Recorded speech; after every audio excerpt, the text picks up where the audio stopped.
Embiid, remarkably blunt in that. Do we have an identity? No. Sometimes we play fast, sometimes we play slow. And I covered Al Horford for most of last season. He didn't say anything like that about the Celtics, who were very dysfunctional during the year last year. He was very measured with his comments. So you take that into account when you hear those words from Al Horford.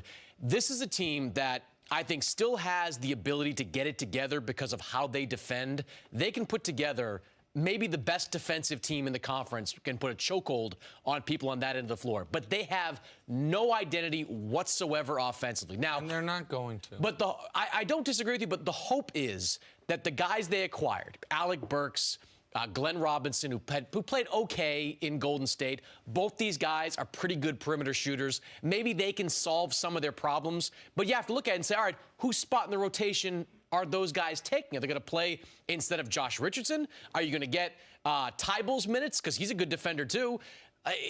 It's tough to find a way for this team to get good enough offensively to compete with the Milwaukees, even the Bostons and Torontos in the Eastern Conference. Isn't it time to just choose already between Embiid and Simmons? Yes. Look, I think this season and the end result of this season, I think, is a referendum on this team. Because they can't do much this offseason. They're kind of landlocked. I think they got $120 million committed to, like, their top 5 guys. There's nothing they can do to really make this team different. So if you get beat in, like, the first round, which is not out of the realm of possibility, I think you have to break up this group, and I think Simmons will be the one to go. Simmons would be the one to go. I think so, even though Embiid's the one I think that has far more We disagree, value. but yeah.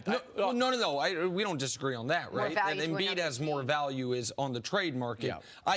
I don't disagree with you, by the way, that if I would not trade Joel Embiid. He is in a league where everyone's going pace and space and small. If he realizes his full potential, and unlike Simmons, he's at least realized 85% of his. Right. Simmons is hovering around 55, 60% of his.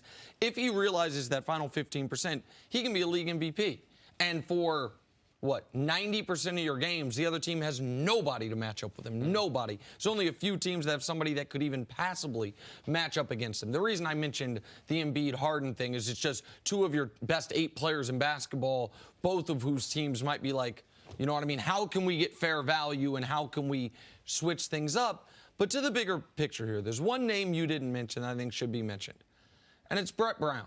I was talking with our great statistician, Dusty's a Sixers fan, and he made this point before the show, and I think it's a smart one, and I'd love to steal it from him, but it's his, so I'll give him credit. We were talking about the Heat. If you flip-flop Brett Brown and Eric Spoelstra, what do the Heat look like, and more importantly, what do the Sixers look like with I think Eric Spoelstra is a great coach. I think he's one of the 5 best coaches in basketball.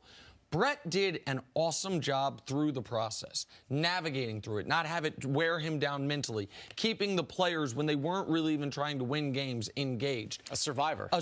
And, by the way, sometimes you have a coach who is the right guy to get you from A to B, but that does not mean he's ready to get you from B to championship. And it would appear we have multiple playoff series where it looks like he gets outcoached against the better coaches in basketball, whether it's Nick Nurse, we saw that happen, whether it's your guy Brad Stevens in Boston, and now his inability to cut through to the team, even on the defensive end. Because you said they can be one of the best defensive teams in basketball. With this lineup, with this roster, they should be the #1 defense by certainly top 2 defense along with Milwaukee, and given that the Clippers haven't had their full roster all year, they're a good defense. They should be a dominant defense. I put that on coaching, at least partially, and figure out a way to get through to your best players. Like that, Embiid and Simmons have a maturity problem. And if you can't time warp them to where they're 32 years old and know what they need to know, that's the coach's job, man. Mm-hmm. And so, like, I'll go to my guy, LeBron. He had a bit of a maturity problem his first stint in Cleveland. And guess what happened? He went to he called it going to college, but he went to a form of boot camp with Pat Riley and Eric Spoelstra and became a grown-ass man. It's time for Joel Embiid and or Ben Simmons to have a similar evolution. And I'm just not seeing it. And that, to me, is about what those comments are about from Horford, who is a grown-ass man and knows what you need to be in this league. I do think that a lot of those, the undertone of those comments, though, are directed at Simmons, because it's not the first time that these guys have said as much. I mean, Joel Embiid has kind of passive-aggressively said guys need to step out of their comfort zone, and that is directed at Ben Simmons.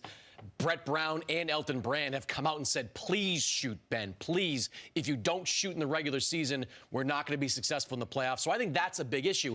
But to your point about Brett Brown, you're right. He has been outcoached in the playoffs. Defensively, they should be a top 2 team in the NBA.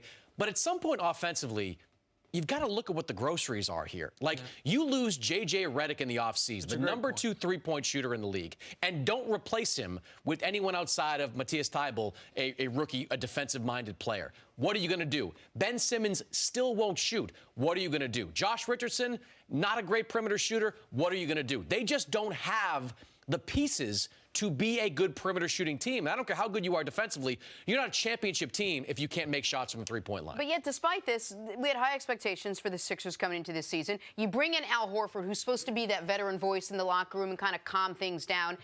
And yet, here we are with the same problems you had last season. Shockingly bad on the road. And that's immaturity. And by the way, as was reported yesterday, you get annihilated by Miami. You spend the night in Miami hanging out. And again, I'm not one to criticize guys for enjoying it. For you. Yeah, because, like, listen. So when I was in Houston a few weeks ago, just watched the Lakers-Houston game. Lakers won that game. They had already planned, I think, to stay over in Houston. They played well. And as it turned out, I think the whole team went out together to one of Houston's night spots, right? Not one of Houston's famous night spots that is a gentleman's spot, but just a regular club. You know what? Playing well. You've earned it. You won the game.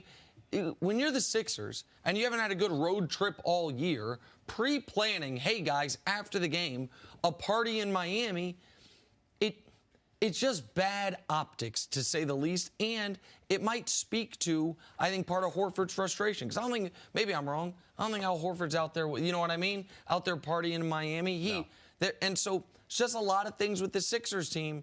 They have enough raw talent that they should be after Milwaukee and the 2 LA teams, because I'm going to include the Clippers because everyone else is but me, it's seemingly, they should be the next team. Yeah. They should. If I were to tell you no team from LA or Milwaukee win the title, who wins the title going into this year, the answer should have been Philly. And right now you're looking up at the standings at Indy?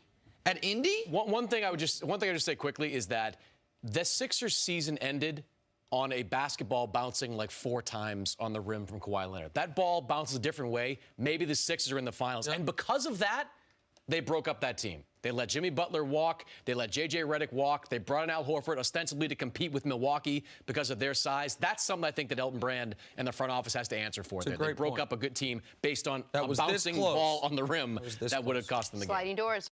Thanks for watching. Subscribe here to get the latest from the show. Also, be sure to check out more of the best clips from First Things First, or go watch a few segments from our other shows on FS1.